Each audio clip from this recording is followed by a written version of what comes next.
Halo, perkenalkan nama saya Gabriela Inger Davi dengan NIM 24021264011. Hari ini saya akan menjelaskan tentang karya ilustrasi dengan tema yaitu narasi kecil untuk menjawab narasi besar. Pertama-tama, apa itu narasi besar? Narasi besar itu adalah grand naratif atau cerita utama yang dibangun oleh pihak yang memiliki otoritas atau kekuasaan untuk menjelaskan arah suatu tujuan pembangunan atau membentuk cara masyarakat melihat suatu isu. Dan narasi kecil berbeda dengan narasi besar. Narasi kecil itu adalah cerita atau pengalaman nyata masyarakat yang berdampak langsung di lapangan. Nah, untuk karya ilustrasi ini itu mengambil konteks atau proyek food estate yang ada di Papua Selatan. Narasi besar yang dibangun oleh pemerintah adalah mengenai ketahanan pangan nasional dan kedaulatan bangsa. Program yang diposisikan sebagai langkah strategis supaya Indonesia dapat memenuhi kebutuhan pangan secara mandiri, mengurangi ketergantungan impor sekaligus membuka pertumbuhan ekonomi di wilayah timur Indonesia. Tetapi narasi kecil yang muncul dari sudut pandang masyarakat adat, lingkungan, serta kelompok yang terdampak secara langsung oleh pembangunan ini itu memunculkan suatu narasi yang berbeda, yang kontra dengan narasi besar, yaitu kekhawatiran akan hilangnya ruang hidup, perubahan fungsi hutan, kemudian hilangnya sumber pangan tradisional, dan kemungkinan masyarakat lokal justru menjadi pihak yang tidak memiliki kendali atas tanahnya sendiri. Berikut ilustrasi, kemudian analisis visual karya.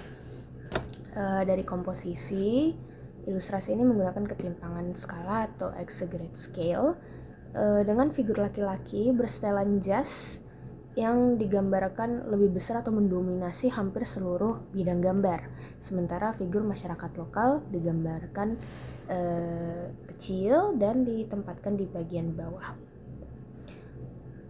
Perbedaan ukuran ini bukan sekedar estetika, tetapi menjadi simbol hubungan kekuasaan. Tokoh besar ini mempresentasikan kekuatan institusi, narasi pembangunan skala nasional, sedangkan figur kecil mewakili masyarakat lokal yang posisinya jauh lebih lemah untuk menentukan masa depan hidupnya sendiri. Figur yang besar ini juga memakai jas yang biasanya melambangkan suatu figur di dunia korporat yang memegang kekuasaan di atas. Kemudian dari segi ekspresi, figur ini sengaja dibuat dengan ekspresi yang melebih-lebihkan, dan juga dengan mata yang kuning, alis yang tajam, telinga yang cukup tajam juga, kemudian senyum yang lebar, yang dilebih-lebihkan, itu untuk membuat figur tampak lebih menyeramkan. Walaupun dengan senyum, tetapi memberi kesan tidak ramah. Kemudian untuk focal point itu titik fokus utama berada pada wajah figur yang besar, terutama pada area mata dan ekspresi wajah. Juga dengan arah visual bergerak menuju telapak tangan yang memegang elemen-elemen pembangunan seperti rumah, ya, beras, dan simbol energi atau sumber daya. Di bawah pangan tersebut terdapat figur kecil yang menjadi objek akhir perhatian. Focal point ini memperlihatkan bahwa relasi keputusan besar yang dibuat oleh figur yang besar ini, yang memakai jas yang melambangkan dunia korporat ini, itu seolah-olah keputusan hanya ada pada tangan penguasa, sementara rakyat hanya menjadi penerima dampak. Kemudian warna didominasi dengan background yang ungu gelap dan biru, cool tone untuk memberi rasa dingin dan tidak nyaman, coklat pada lahan yang sudah kehilangan vegetasinya, kemudian ada warna pohon-pohon dan siluet pohon juga yang di belakang, warna coklat, warna gelap, juga dengan bentuknya yang sudah seperti dihancurkan atau ditebang. Ada juga warna hijau yang menyempil sedikit di belakang, itu menjadi simbol alam dan ruang hidup. Namun karena ukurannya lebih kecil, menandakan bahwa ruang yang menjadi simbol alam dan ruang hidup ini semakin sedikit. Kemudian ada kuning terang pada mata, menjadi aksen visual yang agresif dan untuk menarik perhatian pada mata yang melihat pada figur kecil di bawah. Juga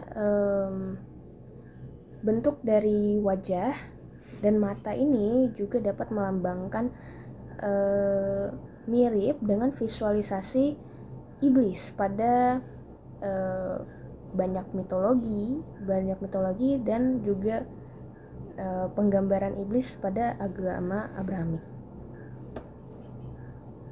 Kemudian suasananya, walaupun terdapat elemen pembangunan seperti rumah dan pangan, ekspresi figur besar itu membuat suasana terasa tidak sepenuhnya positif, membuat arah dan membuat penonton yang melihatnya merasa tidak nyaman. Kemudian ada rasa bahwa pembangunan yang dijanjikan hadir dalam bentuk yang sangat dominan dan menekan.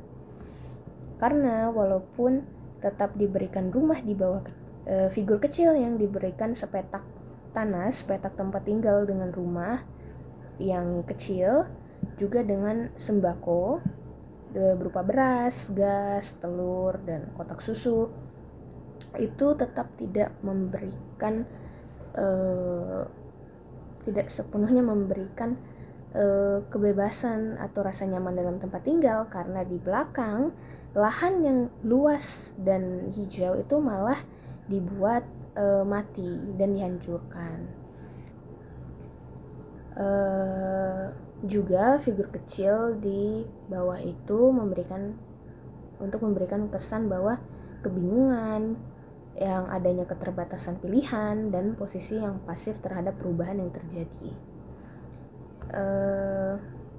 Menurut visualnya adalah ada pihak besar yang menawarkan narasi pembangunan dan ketahanan pangan, namun ketika pandangan bergerak di bawah dan ke belakang, muncul realitas lain berupa perubahan ruang dan posisi masyarakat yang kecil di hadapan sistem yang besar. Di balik narasi besar ya tentang ketahanan pangan terhadap narasi kecil yang berbicara tentang manusia, lingkungan, dan ruang hidup, karya ini tidak dimaksudkan untuk menolak pembangunan, tetapi untuk mengajak melihat bahwa keberhasilan pembangunan juga ditentukan oleh sejauh mana suara masyarakat lokal ikut didengar. Sekian dengan penjelasan saya, terima kasih.